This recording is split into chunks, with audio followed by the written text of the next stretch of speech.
Yo. Aubrey Edwards, Toni Schiavone. We bout to party. We bout to party.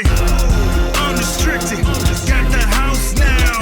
We gon' turn it up. Hey everybody, this is AEW Unrestricted. Aubrey and Alex here for another awesome episode, talking with another awesome person on our roster. I'm very excited about this one because she's been killing it for a number of years, and she finally got the All Elite graphic.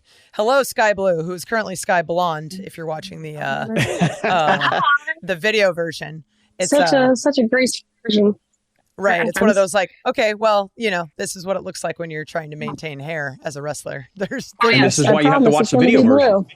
Right. It's a very complicated process. Hi. Well, welcome. We're so excited to have you, Skye, because we've seen you kind of grow up here in AEW, and we're going to talk all about that. You've got a fascinating backstory, and I think everyone is really excited to finally have a chance to hear from you as to how it came to be. So, let's jump into it, Aubrey. Yeah. So first off, we have to, give you your flowers. You've got a number of accolades in your short career so far. So, one-time AEW Women's Champion, 01 USA Women's Champion. In 2021, PWI ranked you 74. 2022, PWI ranked you 110. And of course, obviously, congrats. Recently, officially fully signed to AEW. It was funny watching Twitter. Everyone's like, wait, she wasn't? It's like, yeah, well, it's a complicated thing. It's complicated. It's complicated. It's like you were all signed in our hearts. Like, y'all were stuck with me, but now you're really, really stuck with me. Now we're really stuck with you. It was one of those things where it's like, I think multiple times backstage, I know I always had this thought that whenever we saw like the Dynamite card pop up, I was like, Skye Blue on Dynamite. It's like, oh, this is going to be a good match, because you're just consistently one of those people that goes out and has good matches regardless of who you're wrestling.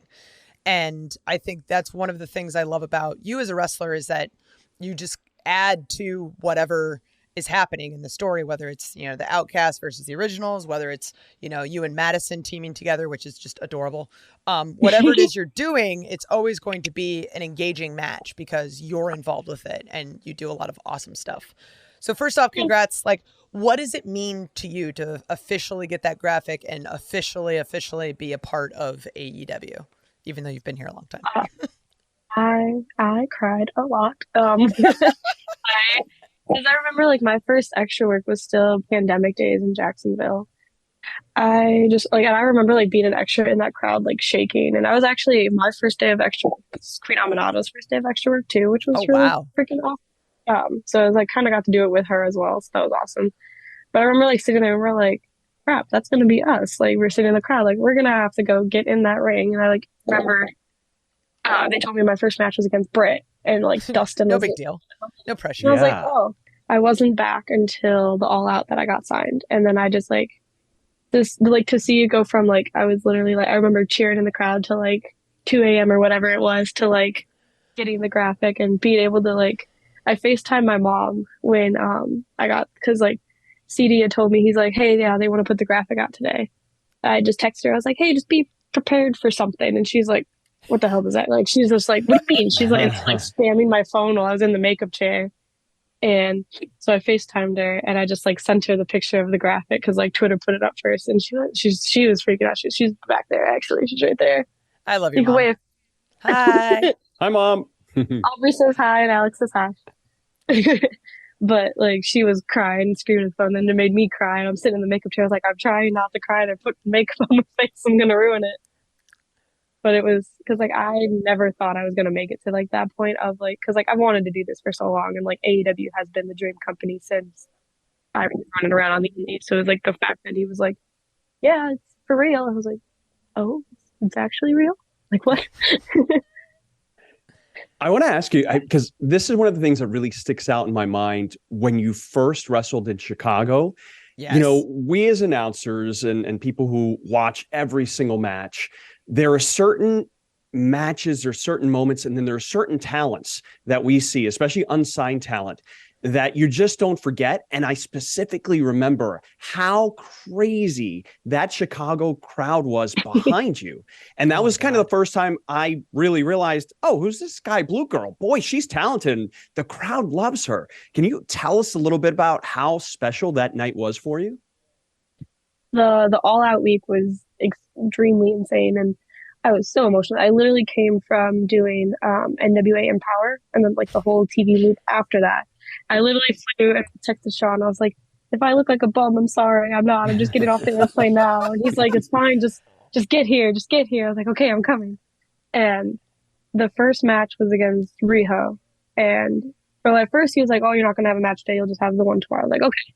And then he goes, "Never mind, you're wrestling Riho. Go find Kenny." I was like, what? Like, me? And then the next day it was the Red Velvet one, and I was so excited because like I had wrestled Red on the Indies, and like I love Red. She's such an amazing human being. She's so talented and athletic too. And like we can both do flippy stuff, and like because we're both small, and we were like, oh, we can hold each other up, like. And then I just remember, and I was so excited to wrestle her, and that match went like so well, and we had time too. I think we had like 8 minutes or something like that. So, yeah, like, you had a decent amount of time, if I remember. I remember, like, you were saying, you're doing so good. Like, you were repping it. And I was just like, don't smile, Scott, you're selling. But, and then, like, we started to walk, and then she came and got me, and I was like, what are we doing? She's like, I don't know, what are we doing? I was like, why are we going up the ramp? She's like, I don't know, I thought you knew. I was like, no, what are we doing? And, like, then she thought she was turning heel on me, and then Toni came out, and I just remember bawling my eyes out for a good hour and hours afterwards, because then I called Mom, and I was like, I'm in the Battle Royal. I remember that because like in the middle of the match, I'm trying to remember like specifically what happened, but things were going so well. And like whenever you have an extra talent that's there and the crowd is behind them, like I think the same thing happened with Abaddon and Cheetah, where it was just like, okay, there is something special. They were booing Red, who's the baby face of the match. It's so funny because she ran into that situation with Willow where like she had to turn heel mid-match because everyone was just so behind Willow. And it's like, sorry, Red, you got screwed a couple times on that one. But Red's kind of in a similar boat. Like Red is a lot like you, where if you put her with someone, she's going to have an awesome match. So it was just such a great moment. And I remember it's somewhere in the middle of the match, someone goes, okay, we're gonna put her in the Battle Royal, we need to like figure this out, and they're like trying to determine how we're going to announce this literally as it's happening, like, okay, make sure we get her up the ramp, Tony's gonna come out, we're gonna do all this thing, wait, do we even have a spot open in the Battle Royal, is this something we can even do? Kenny's coming over, like we're talking about all of it, like what are we doing? It was just this crazy moment and day, but like that's the authenticity of wrestling, to see people who are doing amazing things and to see these opportunities just sort of like come to fruition because you fucking did it. Like, and I just remember like standing at the top and I was just like, that's Tony Khan. Holy shit. Like, that's the guy. Like, this is real, guys. Yep. And like, there's so many pictures from All Out. Like there's a handful of Chicago photographers that were like in the crowd. And there's a picture because like I had the entrance and I was just like terrified. And they were like, oh yeah, it's like, it was like 25K that was in the crowd or something. And there's like a picture at the top of the ramp and I was like looking and I literally look like I'm about to throw up on the ramp. Yeah. But it was like the coolest thing ever because I have never wrestled in front of like that many people other than AEW. Like when I first started, it was like 8 people max in the crowd. Like it was nothing. Damn. And then there's also a picture from All Out where I'm like literally walking down Loser Lane and it's a picture of me looking up and crying because all the people that I trained with from my training school had printed Skye Blue section signs and it was just filled like all the way up and I was bawling and I was like, now I'm really bawling. Oh my God. It was so cool. It was surreal to like, and then like watch it back and be like, shit, that's actually me doing the damn thing. Like, and you are. And speaking of doing it, how about you're involved in this feud with the Outcast? What is this like to be involved now in a rivalry with Saraya, with Toni Storm, with Ruby Soho? What does that feel like? I was so excited because I've always wanted to wrestle Ruby and Toni. Like even before like Saraya got to AEW, like those were like two on the dream list. Like, and I don't know if I can say I love them as people, like as human beings. We break kayfabe here all the time. Like they're both. It's unrestricted. People. Yeah. Okay, I didn't know. I love them as human beings, and they always are like take care of me and like look out for me, and they're just like the sweetest human beings. So then like the fact that when I got the singles match with Ruby and then Toni, and then when they said, oh yeah, here's Saraya, and I was like, huh?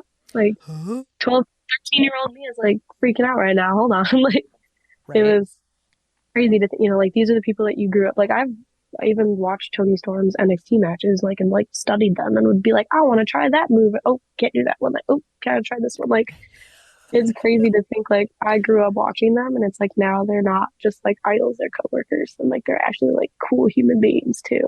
They're cool human beings, they're locker room buddies, they're friends, like go to the bar we together. get to just go out and do what we all love and like have the same passion for and just like kill it.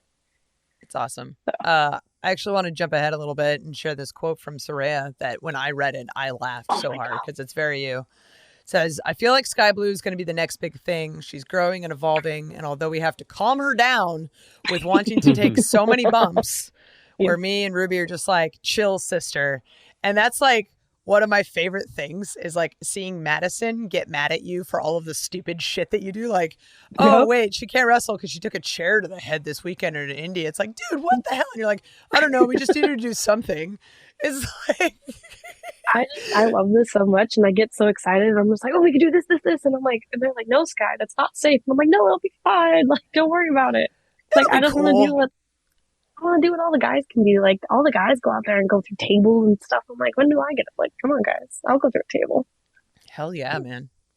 You know, I think it's so cool to see how far you've come just as a wrestler, as a performer, you know, from the first couple of days that we saw you. And then you've just become this kind of complete wrestler, which is, you know, kudos to you for putting into work, you know, to really kind of just evolve and continue to get better. I wanted to ask you about that. What's changed? Have you been training with different people? Have you studied a different way? Or how has this evolution kind of come to be? It's definitely a lot of like the training that we do at TV with Dustin is definitely different because it's like, because like, so where I train is like, we train in a little 16-foot ring. Like you can't even stand at the top rope because your head hits the ceiling because everything's like low ceilings in Chicago. Yep. But like when you train, I think at TV, because like now it's like, oh, you got to face this way because the hard cam's on this side. Like your crowd's over here, but like your main crowd is what's at home watching. So I think it's just like, still like, you know, training normally, like, you know, rolls and bumping and drills and whatnot, but like then adding the fact that you're learning from literal legends in this industry and then throw it on top. They're like, this is how you take the indies and you throw it to TV and you like take what you already know and what you can do and just polish it for TV. So it's like, it's more like little things that you have to change, but then they add up when, you know, when you put them all together kind of deal. One of the things I want to talk about a little bit is your match with Jade Cargill.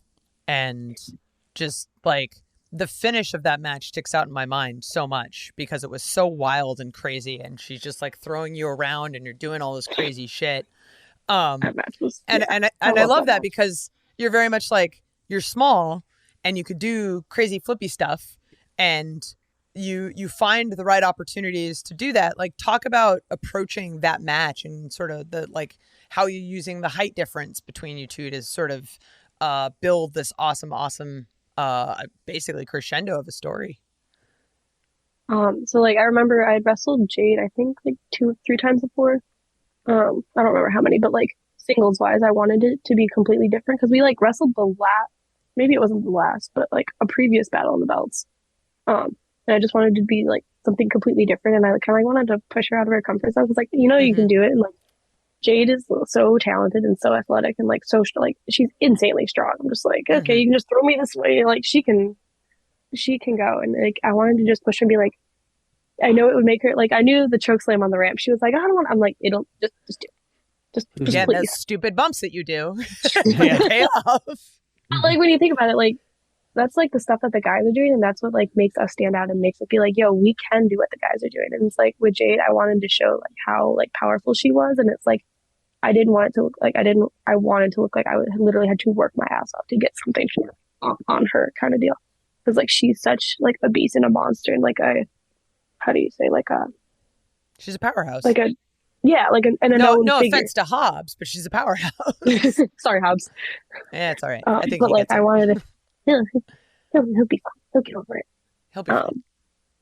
but I just wanted it to look like, I wanted it to be different. I wanted to be different than all the past ones. And over the finish, I was like, okay. And I even knew, I was like, all right, telling Billy Gunn this, he was going to be like, what is wrong with this child?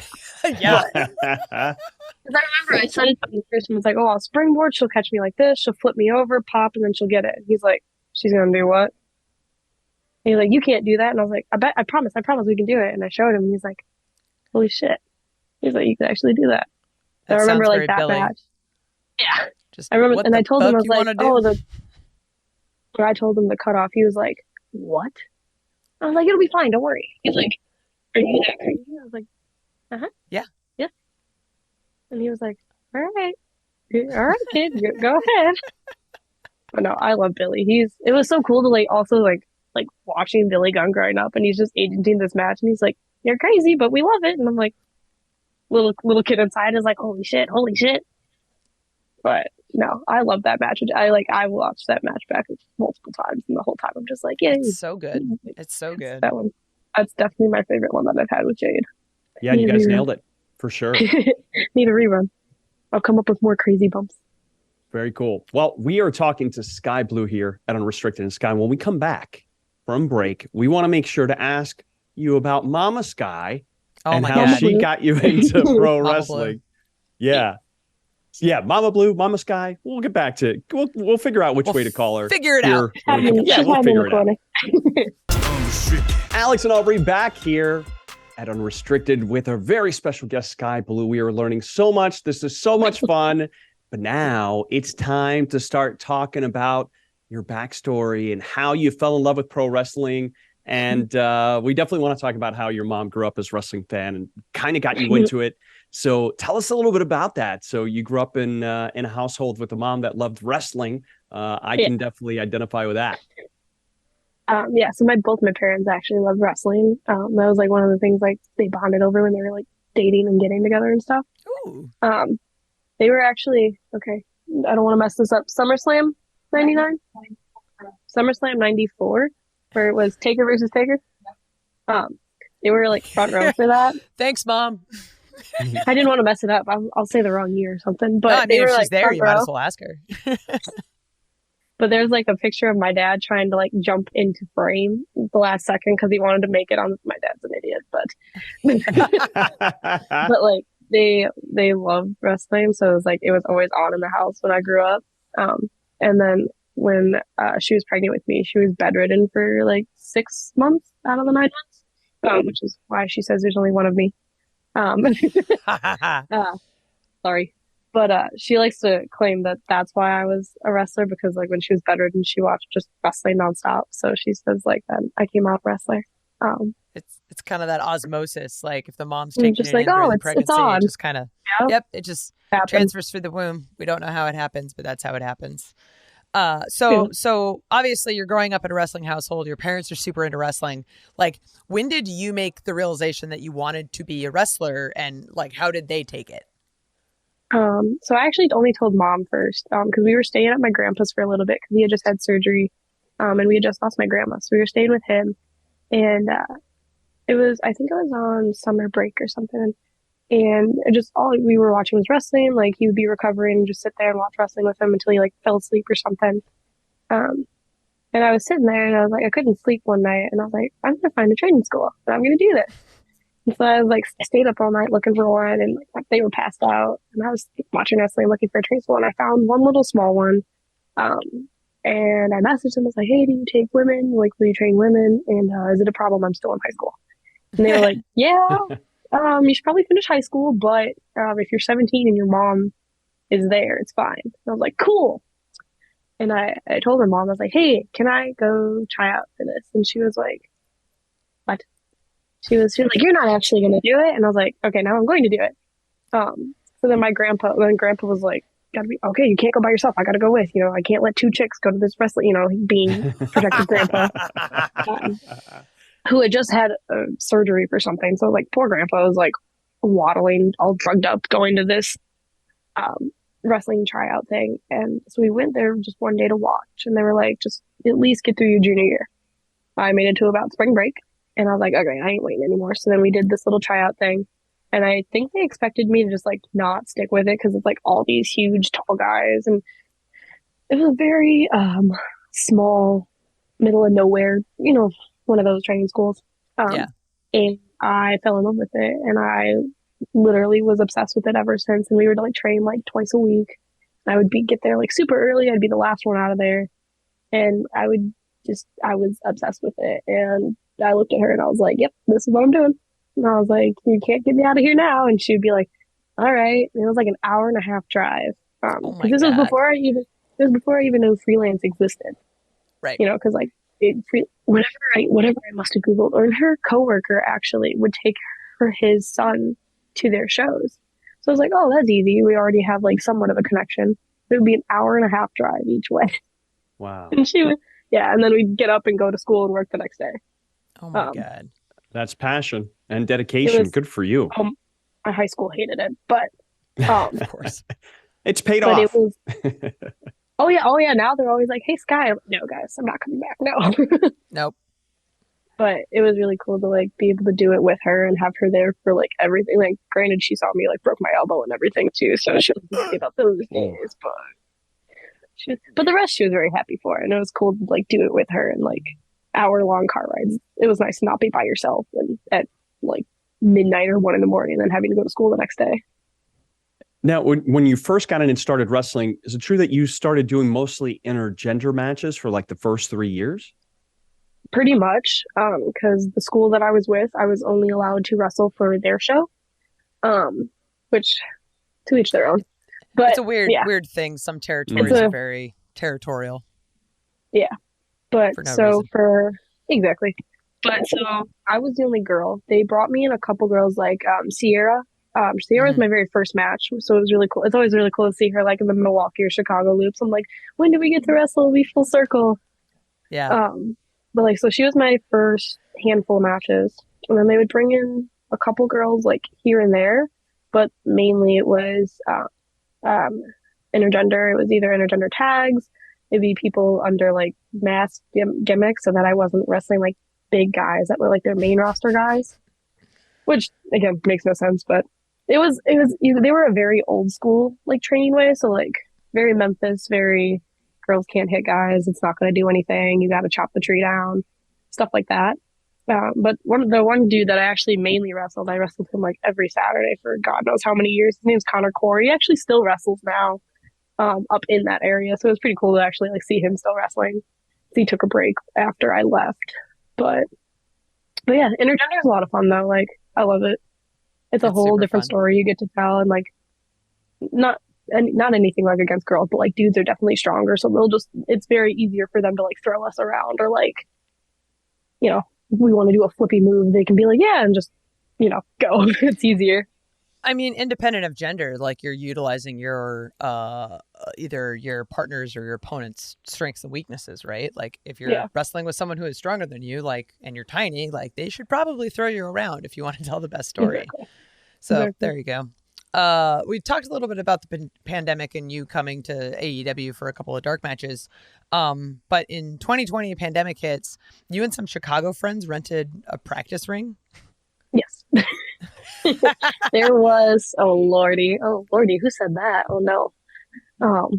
It was at the Berwyn Eagles Club. Oh wow. Which is like the big known, like, it's like the Chicago venue other than Logan Square. Right, but like those are the big two on the indies. Yeah.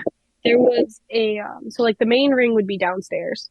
And the ring is actually like the building, so like that ring would stay there. But the upstairs, they had like this little, oh God, like low boy, not even maybe a 16-foot, maybe. Oh wow.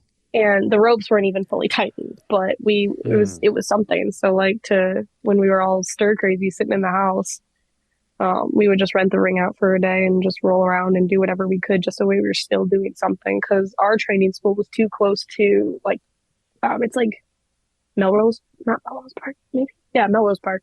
So it's like too close to the city that they're like, when the city was on like super shutdown, whereas Berwyn was at least a little further outside, I guess. I don't know. Or Berwyn just didn't care.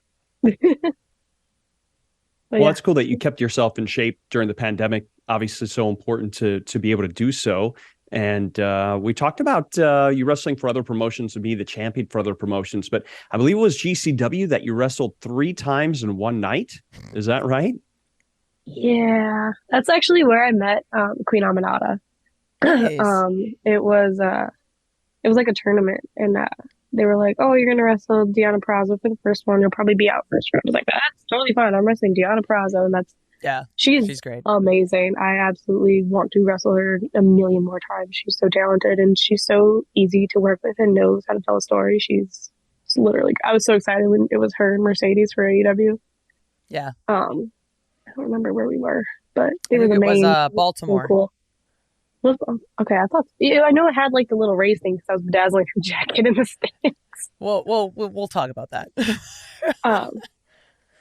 But no, the first round match was Deonna, and then the second one was Genocide from NWA, and then the third one was Aminata, and Aminata beat the crap out of me, but it was so much fun. Before we move on, because you've mentioned Aminata a couple times, like you guys are pretty much best friends. Oh, I love that girl. She's my best friend. She's such a dope human being. She kills me sometimes. Like sometimes she'll do like y'all think I'm crazy. She will do just as crazy of stuff. I think that's why you guys are best friends, because it's definitely just like, okay, well, there's some similarities here. That's all we're gonna say. We were so excited to wrestle that dark match. We were like, we're gonna just go crazy, like everything. It was awesome because I think you guys did that dark match, and then the Maria's promotion like showed the match that you guys did for which is like it was all at the same time. It was like there's a lot of wrestling content with Skye and Queen all right now, and they're both really great and different and amazing, and I just love that you guys, when both of you are in the ring, it's just always fun to watch you. So I like that you have multiple opportunities to work with each other. Let's talk about NWA a little bit. You did the TV tapings down in Georgia for Power. Talk about the differences between like doing TV for NWA versus AEW. It is, well, the Georgia ones were super strict COVID. So those ones were so different because it was like, I remember having a gear malfunction my first time there. I was so embarrassed that they had to like fully just like restart the match, and it was okay because it's There's COVID and there was no fan, so it was pretty great. But never got gear from that gear. But it is definitely different because like their setup is very like old school. So it's like you have the hard cam, you have like you work this way, but like the entrance way is totally different. Like it's like through this curtain, and like you go to like podiums for promos, and it was just very like it's more smaller and like less pressure than say like AEW. Not, I don't want to say like pressure, like it's not like it's as more good, but it's feeling. Yeah, that's a much better word for it because it's smaller and like, and it's like it's also the same group of people, so it's like a smaller roster, so you're more comfortable with everybody and you're a little closer with like everybody. Except like I remember I wrestled Melina, and little child me was like, "Oh my lord, you're wrestling freaking Melina!" But and then you also work with Mickie James there as well, right? Yeah, I was the pre-show for when she did Empower for the women's pay-per-view. So that was really cool. And she's amazing to work with. I was so excited when Cara got to wrestle her. She was over the moon about that match. Oh, I know that was one that Cara was like, had always been a dream match for her. And she was like, oh my God. It was so cool to just watch too, and like to be a fan for that match. I was like, damn, that's my friend wrestling her idol. Holy crap. Like, right? Man, it's always so great. Is there anything you learned from Mickie that you carried with you? Definitely, like, she pays attention to like the little things. So it's like when we were like running the match by her, like, because I wrestled Chrissy James, so like we both like had the lucha background, so we wanted to play on that because like not a lot of people have as much lucha background as us, and we were the first show or the first match, so it was like, oh, we want to like do something different. So then when you see all the rest, it's like they, like we didn't want to take, like it was like a short pre-show match, like we didn't want to take anything from the main card. Makes sense. But like she was like, even like the little things, she was like, well, on your entrance, like your entrance is still like a huge part of the wrestling match other than just the wrestling. So it was like even like the little details like on our entrance, like on our beauty shots and like stuff like that, she like was paying close attention to. And like, or like I won on like a roll up, I think, and like she was like, make sure you roll out of the ring and then you celebrate. So it's like, because you're like, holy crap, I just won, you don't want to get out of dodge, because she's a heel.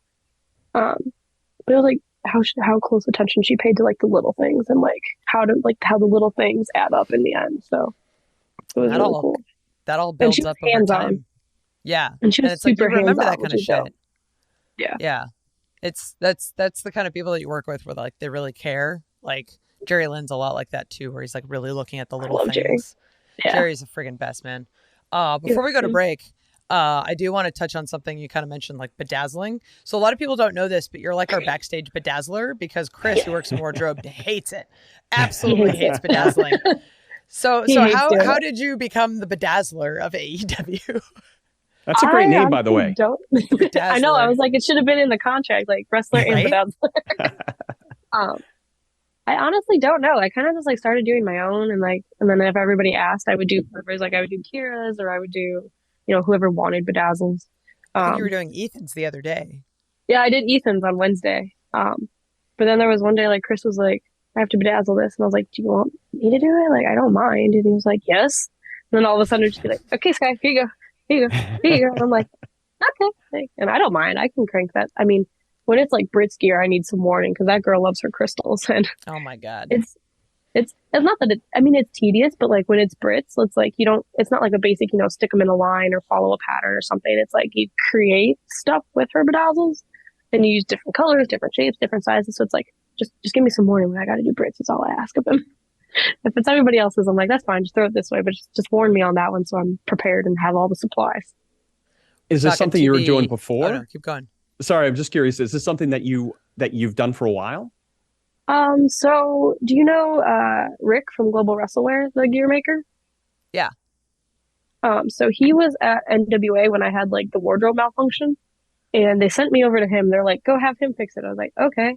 And I showed him it, and he was like, oh, it's because it's crappy gear. I was like, I'm still doing the nice gear thing.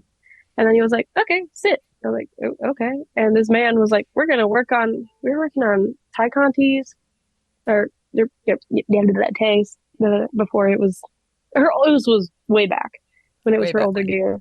It was her gear, Anna's gear.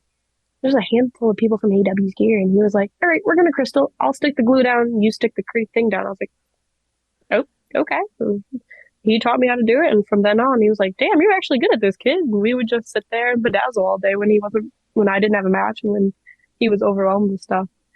And he was like, and he always told me he was going to make me gear, and it never happened because schedule and conflict, and that man takes on so many projects. Yeah, it's wild. But yeah, he taught me how to do it at NWA, and then I just kind of kept doing it from there. Awesome. We're talking to All Elite Skye Blue, professional wrestler, professional bedazzler. Coming up, we got fan questions. Very excited. Unrestricted, AEW Unrestricted with Alex and Aubrey talking to All Elite Skye Blue, bedazzler, wrestler, maker of bad decisions when it comes to bumps, bad decisions that end up working out. So it's kind of encouraging her to keep making bad decisions. But regardless, multi-talented, in other words, judgment-free zone, judgment-free zone. I didn't know this about you. Before we get into fan questions, you were a wildlife photographer? What? Yeah. So I used to be like a super shy kid. And I like hated social things. Like men terrified me. Like my mom I would hide behind my mom, and like I went to private school because I was like so scared of crowds, which is super crazy to think now I do this. Now you're a wrestler, and it's like, what? Yeah. You were afraid of crowds? Okay. Yeah. Like, oh, that's weird. But so like, I used to photograph. Like we would go to the zoo, we would go to wildlife preserves. I used to work at a wildlife preserve.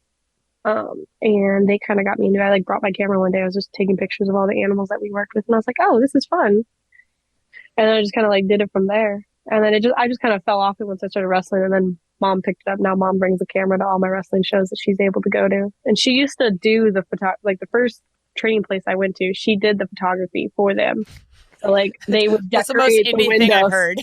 100%. Like, hey, your mom takes pictures. Can we decorate our building with them? And like, of course, the building would be just covered. 8x10s would be my mom's pictures and everything. It was crazy. Oh my God, that is so cool. Yeah. So let's jump into some of these questions here, because obviously you got a ton of fans and so many questions here, and we want to make sure to get through as many as possible. So Jamerson 315 wants to know, who would you choose for your tag partner if there was, I guess, an AEW Women's Tag Team Championship? Well, if Madison wasn't injured right now, I would say Madison. But since she's injured, please get better soon, Madison. I miss you. Oh my God, we miss her so much. I think probably Kira Hogan. Oh my God, yes. I tagged with her a couple times, and I absolutely love her. She's like my mom. And she's just super fun. And we definitely have like kind of similar move sets and like, moves you can stack and moves that we can stack and whatnot. So. And you already have matching gear, so it works. Yeah. And matching. We both have tinsel in our hair. Well, once it's lots dry. of blue. Lots of blue. Maybe that's sparkles. a tag team name. Lots of blue. Lots of blue. I love it. We always call each other tinsel twins because we both put the tinsel in our hair. Yes. So, that'll work one day. That is the tag team name. Skye Blue and Cara Hogan, the Tinsel Twins. I love it. Book it. Book it. All right. Question from Comic Book Alex. Who is your favorite wrestler to be in the ring with? Oh God, there's so many. Do I have to pick? Nope. List them all. Yeah. List them all. Okay, I can do that. Toni Storm. Yeah. Ruby. Yep. From the Indies, Gringo Loco. That man is so good at basing. I wrestled him once and I was like, I need to do this a million more times. He just throws my ass around everywhere. Anthony Green was also super fun to wrestle. I wrestled him once on our Indies. I love Anthony Green. He's so talented, and he telling the intergender story with him. It was at BLP. It was so much fun. And then he was like, "Oh, I do this power bomb from the top." I was like, "I'll take it." I was like, "Let me do the fun stuff. Kill me." He's super fun to work with. Let's see who else. Kira Diamante. I love wrestling Diamante. Like the Ring of Honor match that just came out. That one was so much fun. When we told Jerry, yes, dude, when we told Jerry, I was like, "I'm going to take a German on the apron." He goes, "What?" And I was like, "Yeah." And then I'll roll back into the ring. He's like, "You can't roll back into the ring." I was like, "Yeah, I can." He's like, "No, you can't." Telling this to a guy that's had neck surgery. Like, of course he's going to say no. I was like, "Come on, Jerry." But yeah, I think off the top of my head, those are probably. Britt's pretty fun to wrestle too. I wrestled Britt a handful of times recently, or like maybe earlier in the year, but it felt like it was a lot, and it was just cool coming up with different things to like evade or like go to her stuff. Her stuff is very. I feel like it meshes with my moveset too. And Jamie's awesome. That match with Jamie on Dynamite, I was so excited because like we wanted that rematch ever since the Owen Hart one. Mm-hmm. I think it was the Owen Hart tournament. It was a qualifier or something. Ever since that match, we were like, we want one with more time. And then they were like, okay, here's the Dynamite one. We're like, yay! Like we were both so excited. I had lists of ideas. I was like, all right, we can do this. We can do this. We're going to go 45 minutes. And she's like, all right, calm down. Reeling you back. So I got a really interesting question here, especially I'm dying to find out the answer because obviously you're from Chicago and Chicago has so much amazing food. The pizza question. No. Well, no. Not really. Not really, but you definitely should answer the pizza question. Yeah, for sure. That'll be my question for you. But NAF or NAF wants to know, what's your favorite cheat meal? Cheat meal? Probably Chinese food. There's a Chinese restaurant a block from our house, which is dangerous. But normally like egg rolls and pot stickers, and they have smoothies, and it's like always like a block away, so it's like the easiest. And I'm like, all right, Chinese food, and they know us by name. Of course they do. I love the idea of pot stickers, egg rolls, and smoothies. Like those are three things I would never think to put together. But yeah, I guess finger food, chill out food. All right, to question from Alex Abrahantes, the pizza question. Yes, please. So me and my mom actually don't like deep dish, but my dad is obsessed with deep dish, and he loves Lou Malnati's. So Lou Malnati's. Oh yeah, we're on the same page there. Love your dad already. Yep. You can have him. All right. He would be so excited. He loves the wrestling, so it's like he's so confused because like he's a Facebook dad. Mm-hmm. So anything he sees that says AEW, he goes, "Oh, I gotta read it." I'm like, "No, don't." No, don't. That doesn't mean it's true.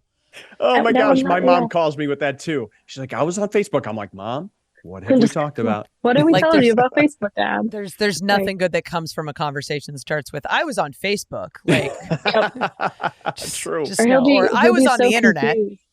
Yeah, And it's like, no, like, just stop while you're ahead, please. just turn it off. Just turn it off. Minimize. Close. It's cute though because he cares. Or he'll be like, why is everybody so mean to you? I'm like, Dad, no, that's not how that works. He's like, well, everybody's so mean. You always talk about her and her donkey. I'm like, yes. But yes, we're gonna meet the donkey one day. Her donkey and her hairless cat and all the other barnyard animals she has. I'll have a field day. I'll just go rile up all the animals and be like, all right, bye. They're all wound up. We have a question from Conrad. I don't know if you're a horror movie fan, but what's your favorite horror movie? No? I cannot do. I am a little chicken shit and I'm terrified of everything. Oh, this is why we get along, because I'm afraid of everything. Heights, and I have the water, night terrors the dark, and the sleep paralysis. Loud noises. Yep. Okay, so since horror movies aren't your thing, what is your favorite genre movie? Oh dear. All right. I'm gonna sound like a child. I don't watch movies. I definitely don't have the attention span for it. So my mother's already laughing. I watched the Scooby-Doo 70s. Ooh. And I can probably recite every single episode and know what episodes from what season. And all these like the old school ones with like the Harlem Globetrotters and the Laurel and Hardy, like all of those. All that. Wow. The hidden talents of Skye Blue. So Marco Solis Martinez wants to know, what are your goals here in AEW now that you're officially signed? The main one is be here as long as I can, wrestle as long as I can. This was the dream. This was the dream company, and like I just want to learn everything that I can from everybody there, because there's so many like people's brains to pick, and like so many like Dustin, Jerry Lynn, Dean Malenko, like people that like I never in my wildest dreams imagined meeting, and now will like come up to me and be like, "Hey, I got some pointers for you," and I'm like. I just want to be a sponge and absorb it all in and like write it all down and like just learn as much as I can and wrestle as long as I can. I just love this stuff. Like it'd be great to be a champion one day, but I just want to wrestle for as long as I can and like wrestle all these amazing talents and keep learning from them as I go. Then like you learn something different from somebody each time you wrestle, and then like it just makes you a better wrestler, and like you keep learning and evolving and growing, like because you can never learn enough wrestling. I always feel like there's also like the great combination of like you have this opponent and this coach assigned to your match. And then later on you'll have another opponent or the same opponent, but a different coach. So it's like the way that they're all approaching matches is completely different. So even if you've wrestled someone before, you might be getting something completely different out of it just because of all these different combinations of mindsets and movesets. Super awesome. I love that answer. Got a question from Shifty Matchups. I love these Twitter names. Since you recently announced that the last CSW show you were on was your last one, how was your time in CSW? It was great. They literally like became my home when I left like the first training school. Because it was like a huge jump. And they were just like, "Yep, come on, welcome in. You're one of us now." And they were super awesome. Like our head trainer is Steve Boz, and love the man to death. He's crazy. Still wrestling, doing a million moves and all his moves. The other guy who is our like main guy is Jason Hades, Jason Paul. He actually came up with Mustafa Ali and Ricochet and was like on the road with them and would go wrestle at IWA Mid-South with them. So it's really cool to be able to pick his brain, and like he was super like hands-on with like the wrestling and be like, whatever you can help and teach us and like implement from TV to make CSW like a better indie, so like more people want to come and we can teach the kids more. So they were just super like welcoming and just like wanted to like work with me and like just make everybody like train and then like do the shows and just like make everybody better in the process. So it was really cool, and it was cool to like do my last match with Jason Hades. Awesome. Made me cry like crazy, but. You're a big crier. That's what I've learned through all this. I already knew that, but now it's public knowledge. Confirmed. Well, like they threw the streamers when I did my entrance, and I was like, all right. So I figured that was because he told me, he was like, just don't wear eyeliner. I was like, when he told me the day before not to wear eyeliner, I already know it's coming. So like he did the streamers, and I was like, okay, I can handle that. And then after the match, his like character is like a gargoyle demon thingy. He's like, "Oh, I'm gonna pick you up like a dead body and just throw you in the ring." I was like, "Okay, cool." Didn't think he's gonna pick me up and be like, "I love you so much. Thank you for everything you've done. I'm so proud of you." And then plop me in the ring, and I went like, then the tears started coming. I was like, "God damn it, I was doing so good." And then they were like, and then they send out all the kids, and everybody's banging on the ring, and then they're like, speech. I'm like, no, please, no. Like, no. I'm trying to not do this. What a moment. Yeah. That's so cool. Yeah. It was really cool. It was sad, but like cool at the same time, and be like, all right, I can still come, but now I get to like just chill and watch when I'm at the shows. I don't have to worry about like wrestling. Now I can like more so help the newer kids and help them figure out how to do this. That's awesome. So I've got a question here for you that from Rips that says that they love your bubbly and energetic happiness when you come to the ring. But what would it take to make Skye Blue turn heel? Oh dear. Oh, I don't think I don't know. My home promotion even talked about doing that. They're like, it's just not realistic. Like, you're too nice and you're too like I get compared to Kylie Ray a lot. So, and it's like, even like her being heel was very hard because like she would like start out all bubbly and then she'd like be mean and turn heel, but it's still at the same time, it's so hard to boo her. So I feel like, I don't know, I would just have to like wear long pants or something, or like, I don't know, total gear do something change. Just completely, total opposite. Just like, I don't know, red hair instead of blue or something. Oh. No, Mom said no red hair. No red hair. I think red has the chance of getting on more stuff than blue does. I don't know. I've never had like hair color. Oh, like the hair dye bleeding? Yeah. I had pink hair in high school and it got on. Yeah, it was bad. I don't recommend. That was not a good pink hair. But I remember having the varsity track uniform and it was like white and then like had little orange and blue stripes. And when I turned mine in at the end of the year, it was very pink. And they were like, "Hey, Skye." And I was like, "Yep, I'll just pay you for it. Give it back." So, yeah. Sorry, guys. Yeah. Oh, my God. This was a great conversation. Thank you for joining us today.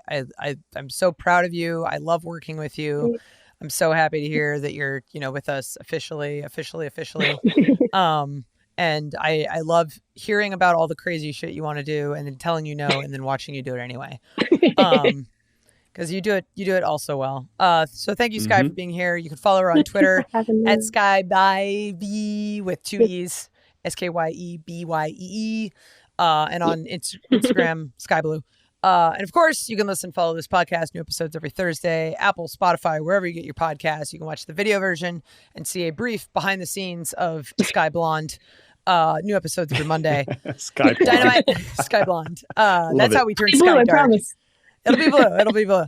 Dynamite, TBS Wednesday nights, Rampage, TNT Friday nights. I am Aubrey Edwards, along with my guest co-host, Alex Eberhentes. Thank you so much for listening to AEW Unrestricted.